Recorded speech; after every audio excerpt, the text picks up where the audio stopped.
સ્વાધ્યાય ટીવી.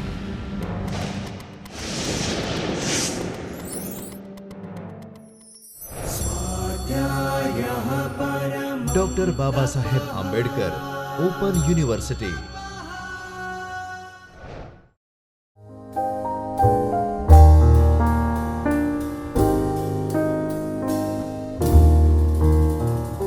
નમસ્કાર. આજે આપણે information sources primary, secondary, territory, documentary and non documentary વિશે આપણે માહિતી મેળવીશું. ઇન્ફોર્મેશન સોર્સિસ એટલે શું એ જોતાં પહેલાં ઇન્ફોર્મેશન એટલે શું એ વિશે આજે આપણે થોડી ચર્ચા કરીશું. કોઈપણ વ્યક્તિનું જન્મે અને જન્મથી મૃત્યુ સુધી એને કંઈ ને કંઈ માહિતીની જરૂરિયાત રહે છે. એ માહિતી એ કેવી રીતે મેળવે છે, એ સંદેશા રૂપે મેળવે છે કે મુદ્રિત સ્વરૂપમાંથી મેળવે છે કે કેવી રીતે મેળવે છે, એ માહિતી એ જ્યાંથી મેળવે છે એને ઇન્ફોર્મેશન સોર્સિસ કહેવામાં આવે છે. માણસ જન્મે છે, બાળક જ્યારે જન્મે ત્યારે બાળકનું વજન કેટલું હોય, એને કંઈ બીમારી છે કે નહીં, એને ફૂડ કેવી રીતનું આપીશું આપણે, એ માહિતી આપણે મેળવીએ છીએ, એને એક ઇન્ફોર્મેશન કહેવામાં આવે છે. બાળક જ્યારે 2.5 થી 3 વર્ષનું થાય ત્યારે આપણે એને સ્કૂલમાં મૂકીએ છીએ. જ્યારે એ પ્લે ગ્રુપમાં જાય, કેજીમાં જાય કે એમાં જાય ત્યારે એને આપણે સૌથી પ્રથમ standing line, sleeping line, circle, reverse સર્કલથી એને ચિહ્નો દ્વારા સમજાવીશું. એટલે એ ચિહ્નો દ્વારા માહિતી મેળવે છે. પછી જ્યારે વિદ્યાર્થી તરીકે એ સ્કૂલમાં જાય છે ત્યારે એ સ્કૂલમાં પરીક્ષારૂપી જ્ઞાન કે સ્પોર્ટ્સ રૂપી જ્ઞાન કે કંઈ પણ જે મેળવે છે, કંઈ પણ ઇન્ફોર્મેશન મેળવે છે, મુદ્રિત સ્વરૂપમાંથી મેળવે છે, એને પણ ઇન્ફોર્મેશન કહેવામાં આવે છે. ત્યારબાદ વિદ્યાર્થી હાયર એજ્યુકેશનમાં જાય છે. એ હાયર એજ્યુકેશનમાં ગયા પછી એ પોતાના કેરિયર વિશે વિચારે છે, પોતાના ગોલ વિશે વિચારે છે, પોતાની કેરિયર કેવી રીતે બનાવવી, એની માહિતી ક્યાંથી મેળવવી, કયા સોર્સિસમાંથી મેળવવી, મારે શું બનવું, ડૉક્ટર બનવું કે એન્જિનિયર બનવું, એ આગળ એમાં મારો સ્કોપ શું છે, મારું ભવિષ્ય શું છે, એ બધું વિચારી જે ઇન્ફોર્મેશન મેળવે છે એ કોઈ વ્યક્તિ પાસેથી મેળવે છે, કોઈ સોર્સમાંથી મેળવે છે, કોઈ ઓડિયો વિઝ્યુઅલ સાધનમાંથી મેળવે છે, કોઈ નેટ પરથી સર્ચ કરીને મેળવે છે. એ પણ એક પ્રકારની ઇન્ફોર્મેશન કહેવામાં આવે છે. જ્યારે માણસ મૃત્યુ પામે છે ત્યારે પણ એને કંઈ ને કંઈક રીતે એની વિધિ કરવા માટે કે કંઈક ને કંઈક રીતે એની જ્ઞાતિ અનુસાર એની મૃત્યુની વિધિ કેવી રીતે કરવામાં આવશે કે એનું કેવી રીતે એનું મૃત્યુ થયું છે એ વિશે પણ જો આપણે જાણવા માંગતા હોઈએ તો એ બધી જ પણ ઇન્ફોર્મેશન આપણે એક અને બીજા સ્વરૂપે મેળવતા હોઈએ છીએ. તો આજે આપણે ઇન્ફોર્મેશન એટલે શું એ પહેલાં જોઈએ. અંગ્રેજી શબ્દ ઇન્ફોર્મેશન, જેનો ગુજરાતી અનુવાદ માહિતી થાય, જે ફોર્મેટિયા અથવા ફોર્મા શબ્દ પરથી બન્યો છે. આ બંને શબ્દનો અર્થ વસ્તુનો આકાર અથવા સ્વરૂપ આપવા માટેનો અભિપ્રાય વ્યક્ત કરવો તેવો થાય છે. હકીકતમાં ઇન્ફોર્મેશન એક સંદેશ છે. આગળ આપણે જેમ કહ્યું એમ કંઈ પણ વસ્તુ જે મેળવીએ છીએ આપણે, કોઈ સંદેશા રૂપે હોય કે કોઈ મુદ્રિત કે અમુદ્રિત સ્વરૂપમાં હોય, એને આપણે ઇન્ફોર્મેશન કહીએ છીએ. એ ઇન્ફોર્મેશનની વ્યાખ્યા જુદા જુદા વિદ્વાનોએ જુદી જુદી રીતે આપી છે. હકીકતમાં ઇન્ફોર્મેશન એક સંદેશ જ છે, પરંતુ જુદા જુદા વૈજ્ઞાનિકોએ જે વ્યાખ્યા આપી છે એનું આપણે અહીંયા થોડાક વિદ્વાનોની વ્યાખ્યાનો જોઈશું. હેલ્પલિન તો માહિતી એટલે સાચી સમજણ. નીલ મેધને માહિતી એટલે સંદેશાની પ્રાપ્તિ. બેકર માહિતી એટલે કોઈપણ વિષય અંગેનો વૃત્તાંત. લ્યુન સંદેશાનું માધ્યમ માહિતી મનાય છે. એટલે કોઈપણ સંદેશો આપણે એક જગ્યાએથી બીજી જગ્યાએ જે મોકલીએ છીએ એને આપણે માહિતી તરીકે માહિતી કહેવામાં આવે છે. હવે આગળ આપણે માહિતીની વિશે વિચાર્યું પછી હવે આપણો જે ટૉપિક છે ઇન્ફોર્મેશન સોર્સિસ એટલે માહિતીના સ્ત્રોત. આપણને કંઈ પણ જે માહિતી મળે છે એ માહિતી કયા સ્ત્રોતમાંથી મળે છે, એ સ્ત્રોત કેવા પ્રકારના છે એ વિશે થોડી ચર્ચા કરીશું. માહિતી સ્ત્રોત એટલે શું? અંગ્રેજી પદ ડોક્યુમેન્ટનો પર્યાય પ્રાલેખ છે, જેનો સામાન્ય અર્થ લેખિત સામગ્રી અથવા દસ્તાવેજ, અધિકૃત લેખ, વિધિપૂર્વકનો ખત અથવા અન્ય કોઈ લેખિત સામગ્રીને માહિતી સ્ત્રોત કહેવામાં આવે છે. ઇફલા અનુસાર ભાષા કે ચિહ્નો અથવા કોઈ અન્ય સ્વરૂપે નોંધાયેલી કૃતિ એટલે પ્રલેખ. પરંપરાગત રૂપથી પ્રચલિત પ્રલેખોને જ માહિતી સ્ત્રોત કહેવામાં આવે છે. પ્રલેખ જે છે એને માહિતી સ્ત્રોતનું સ્વરૂપ આપવામાં આવ્યું છે. આગળ આપણે પ્રલેખ વિશે જોયું, એ પ્રલેખને માહિતી સ્ત્રોત કેવી રીતે કહેવામાં આવે છે એ વિશે આપણે જોઈએ. કે પ્રલેખોમાં રહેલી માહિતીમાં દિન પ્રતિદિન સમયાંતરે પરિવર્તન થતું હોય છે. પ્રલેખમાં રહેલી માહિતીનું દિન પ્રતિદિન જે પરિવર્તન થતું હોય છે એમાં આપણે એકાદું ઉદાહરણ જોઈએ તો સૌપ્રથમ ટેલિફોનની શોધ થઈ, પેઝર, કોર્ડલેસ ફોન અને મોબાઈલ ફોન, ટચસ્ક્રીન ફોન, એ રીતે જોઈએ તો માહિતીમાં દિન પ્રતિદિન સમયાંતરે જે ફેરફાર થતા રહ્યા છે એ પ્રમાણે જોવા જઈએ તો એ પ્રચલિત પ્રલેખોને જ માહિતી કહેવામાં આવે છે.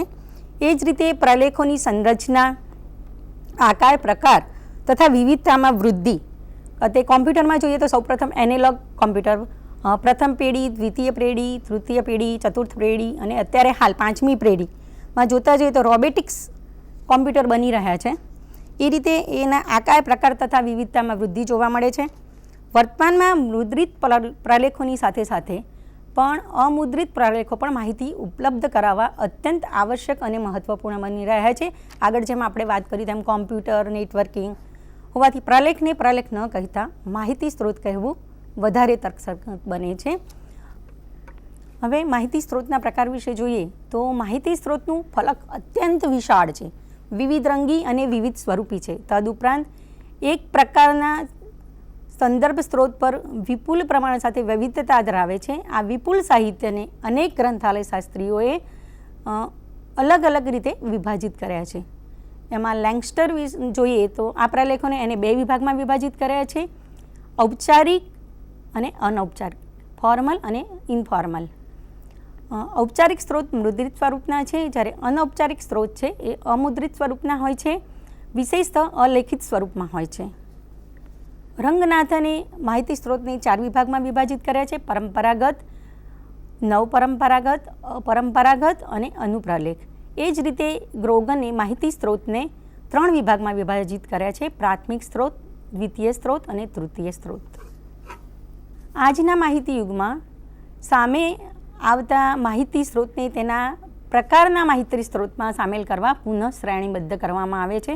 તેને પરંપરાગત અને અપરંપરાગત સ્ત્રોત તરીકે એને લખવામાં આવે છે. પરંપરાગત સ્ત્રોતમાં માહિતી મુદ્રિત સ્વરૂપમાં હોય છે, જ્યારે અપરંપરાગત સ્ત્રોતમાં જે માહિતી હોય છે એ સૂક્ષ્મ અને દ્રશ્ય શ્રાવ્ય સ્વરૂપમાં મળે છે, જેને પુનઃબદ્ધ નીચેની 2 શ્રેણીમાં વિભાજિત કરી શકીએ આપણે, પ્રલેખીય સ્ત્રોત અને અપ્રલેખીય સ્ત્રોત, ડોક્યુમેન્ટરી એન્ડ નન ડોક્યુમેન્ટરી. હવે પ્રલેખીય સ્ત્રોતને આપણે પીપીટીમાં બતાવ્યા પ્રમાણે પ્રાથમિક, દ્વિતીય અને તૃતીય 3 વિભાગમાં વિભાજિત કર્યા છે. એમાં પ્રાથમિક સ્ત્રોત વિશે આપણે જોઈએ તો સામાયિક, સંશોધન અહેવાલ, વાર્ષિક અહેવાલ, પરિષદ કાર્યવાહીઓ, પુનઃમુદ્રણ, પેટન્ટ, માનકો, મહાનિબંધ અને લઘુ શોધ નિબંધ, વ્યાપારિક સાહિત્ય, હસ્તલિખિત અને અમુદ્રિત સ્ત્રોતને આપણે પ્રાથમિક સ્ત્રોત કહેવામાં આવે છે. દ્વિતીય સ્ત્રોતમાં આપણે જોઈએ તો નિર્દેશીકરણ અને સારકરણ સામાયિકો, સમીક્ષા અને સર્વેક્ષણો, સંદર્ભ ગ્રંથો, વિષયના ગ્રંથો, પ્રબંધ, વિનિબંધ, પાઠ્યપુસ્તક ને દ્વિતીય પ્રકારના સ્ત્રોત કહેવામાં આવે છે.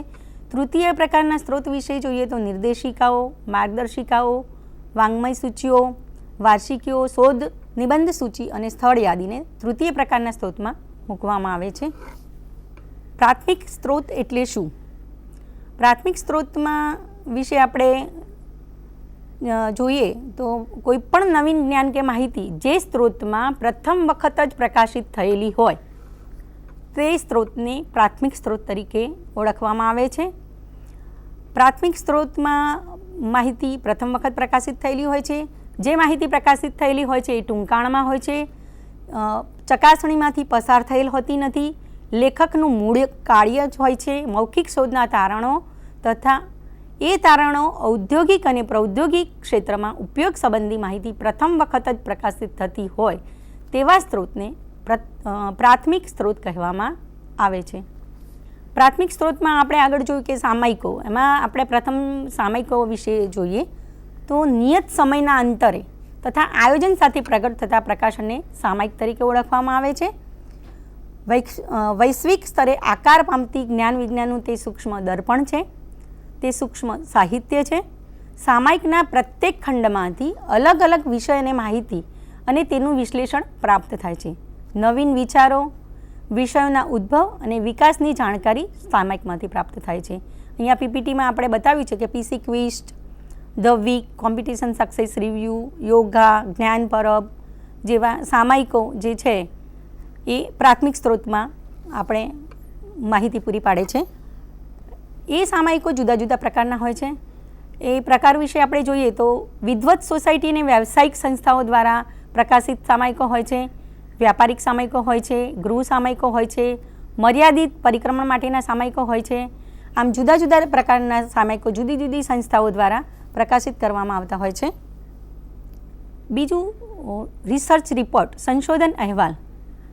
આ અહેવાલનો મુખ્ય ઉદ્દેશ એ છે કે સંશોધનને પોતાના સાથી વૈજ્ઞાનિક સુધી પહોંચાડવાનો છે.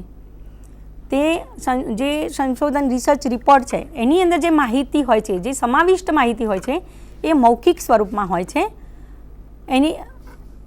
એ જે આ રિસર્ચ રિપોર્ટ છે એ મર્યાદિત સંખ્યામાં જ રજૂ થતા હોય છે. સંશોધકને માહિતી પ્રાપ્ત થાય છે અને આ રિસર્ચ રિપોર્ટના કારણે સંશોધનનું ડુપ્લિકેશન અટકે છે. હાલ નાસા, USA, IAE, વેના, FAO જેવી આંતરરાષ્ટ્રીય, રાષ્ટ્રીય અને સરકારી સંસ્થાઓ દ્વારા અંકુશ મેળવવાના પ્રયત્નો થઈ રહ્યા છે.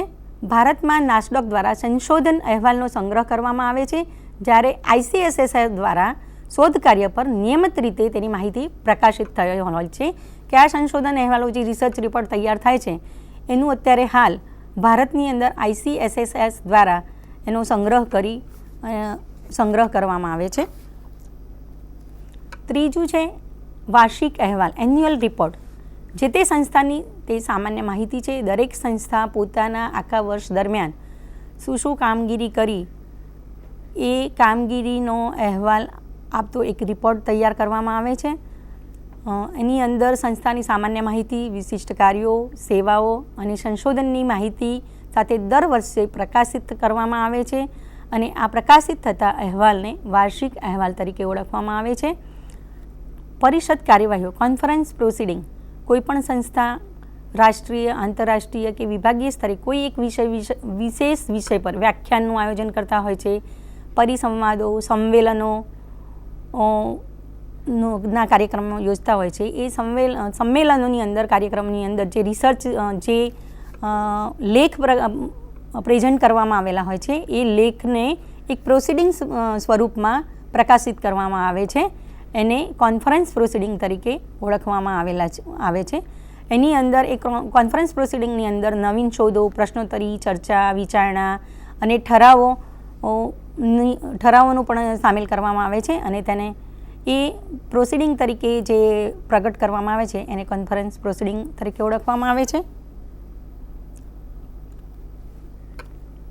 પુનઃમુદ્રણ, રીપ્રિન્ટ. સામાયિકોમાં પ્રકાશિત થતા લેખકની એક વધારાની નકલ તરીકે લેખકને મોકલવામાં આવે છે. આ નકલનો ઉપયોગ આ જ વિષય પર સંશોધન કરતા વૈજ્ઞાનિકોને લેખો દ્વારા મોકલી આપવામાં આવે છે, જે સંશોધનમાં ઉપયોગી થાય છે. મેન્યુસ્ક્રિપ્ટ એન્ડ અનપ્રિન્ટેડ સોર્સિસ, હસ્તલિખિત અને અમુદ્રિત સ્ત્રોત. પ્રાચીન વિશ્વના સંશોધન માટે આ ખાસ ઉપયોગી છે. હસ્તલિખિત એટલે મેન્યુસ્ક્રિપ્ટ તરીકે આગળના વર્ષોની અંદર જે થઈ ગયેલું છે એને આપણે મેન્યુસ્ક્રિપ્ટ રીતે સંગ્રહિત કરવામાં આવેલું હોય છે, તેનું મુદ્રણ કરવામાં આવતું નથી. એ હસ્તપ્રતોની ઉપરથી આપણે કંઈ સંશોધન કરતા હોઈએ છીએ. તો પ્રાચીન વિશ્વના સંશોધન માટે મ્યુઝિયમ સામગ્રી, હસ્તપ્રત, ગ્રંથાલય, પ્રાચીન અવશેષો, શિલાલેખો, મૂર્તિઓ વગેરે વિશેષ ઉપયોગી હોય છે. આ માટે આ સંશોધન માટે સંશોધકે તે સ્થળની મુલાકાત લેવી અત્યંત આવશ્યક હોય છે. પેટન્ટ લિટરેચર 2 વિભાગમાં પ્રકાશિત થાય છે કે જેમાં એક વિભાગ છે એ ન્યાયિક છે, જેમાં સંશોધકે જે માસિક બહાર પાડ્યું હોય એ માસિકનું નામ, સરનામું, વારસદાર, તારીખ. વિભાગ 2માં શોધ સંબંધિત તથ્યો, વર્ણન વગેરે માહિતી દર્શાવતા સાહિત્યને પેટન્ટ લિટરેચર તરીકે ઓળખવામાં આવે છે. પેટન્ટ જે તે સંશોધન માટેનો અધિકાર સ્પષ્ટ કરે છે. વસ્તુના નિર્માણ સંબંધિત તમામ વિવરણની માહિતી ઉપલબ્ધ થાય છે. વિવરણના આધારે વસ્તુનું નિર્માણ કરવામાં આવે છે. આથી માહિતી સ્ત્રોતમાં તેનું આગવું મહત્ત્વ છે, કારણ કે વસ્તુ ઉપજના વર્ણન, સ્પેસિફિકેશનની માહિતી કોઈ પણ જગ્યાએથી ઉપલબ્ધ થતી નથી. ભારતમાં ઇન્ડિયન પેટન્ટ ઓફિસ દ્વારા આશરે 3000 જેટલા પેટન્ટ ઇસ્યુ કરવામાં આવે છે. માનકો સ્ટાન્ડર્ડ્સ ઉત્પાદનને નિયંત્રિત કરવા, ખાસ સામાનને ડિઝાઇન કરવા, ગુણવત્તા, કદ, આકાર અને ઉત્પાદનની પદ્ધતિમાં સરખાપણું જાળવવા માટે જાહેર કરવામાં આવતા સાહિત્યને સ્ટાન્ડર્ડ કહેવામાં આવે છે. માનકો એક સ્વાધિકાર કે એક કાનૂની દસ્તાવેજ છે. તેના સંશોધકને તે વસ્તુ વાપરવાના, વેચવાનો હક અને અધિકૃત સત્તા આપે છે. ભારતની અંદર bureau of Indian standards BIS તરીકે ઓળખાય છે. મહાનિબંધો, લઘુશોધ નિબંધ, થીસીસ એન્ડ ડિઝર્ટેશન યુનિવર્સિટીની PhDની પદવી માટે તેમજ ઉચ્ચ પદવી માટે કેટલીક વિદ્યાશાખાઓમાં વિદ્યાર્થીઓ દ્વારા રજૂ કરવામાં આવતા નિબંધને મહાનિબંધ અને લઘુશોધ નિબંધ થીસીસ એન્ડ ડિઝર્ટેશન તરીકે ઓળખવામાં આવે છે. તેનો મુખ્ય ઉદ્દેશ એ છે કે જે તે વિષયમાં વિદ્યાર્થીની નિપુણતા વિકસાવવાનો છે. આ નિબંધોમાં આપવામાં આવતી સંદર્ભ સૂચિ તથા માહિતી મહત્ત્વની હોય છે. નિબંધમાં કોઈ નવીન વિચાર, ટેકનિક કે સિદ્ધાંત દર્શાવવામાં આવે છે. સામાન્ય રીતે તે મુદ્રિત કરવામાં આવતા નથી. જે તે યુનિવર્સિટી કે સંસ્થા દ્વારા તેનો સંગ્રહ કરવામાં આવે છે. નિબંધો મેળવવા ખૂબ જ કઠિન હોય છે, પરંતુ કેટલીક સંસ્થાઓ દ્વારા તેની યાદી પ્રકાશિત કરવામાં આવે છે કે જેનાથી અન્ય વિદ્યાર્થીઓ તે મેળવી એ જ વિષય પર સંશોધનનું જો ડુપ્લિકેશન થતું હોય તો એના દ્વારા અટકાવી શકાય છે. વ્યાપારિક સાહિત્ય ટ્રેડ લિટરેચર ઉત્પાદનની વિસ્તૃત સ્વરૂપે માહિતી આપવા, બજારમાં શાક જમાવવા તથા પોતાના ઉત્પાદનનો પ્રચાર પ્રસાર કરવા માટે પ્રગટ થતા સાહિત્યને વ્યાપારિક સાહિત્ય તરીકે ઓળખવામાં આવે છે. આવું સાહિત્ય સૂચિ, બુલેટિન, મૂલ્ય સૂચિ, હસ્તપુસ્તિકા, સંસ્થા, પત્રિકા, ટેકનોલોજી બુલેટિન સ્વરૂપે પ્રગટ થતું હોય છે. આવું સાહિત્ય ઉપભોક્તા પૂરતું જ મર્યાદિત હોય છે. કોઈ ઉત્પાદન સંસ્થા કે સેવા સંબંધી માહિતી મેળવવા માટે તે મહત્ત્વનો સ્ત્રોત છે. નમસ્કાર.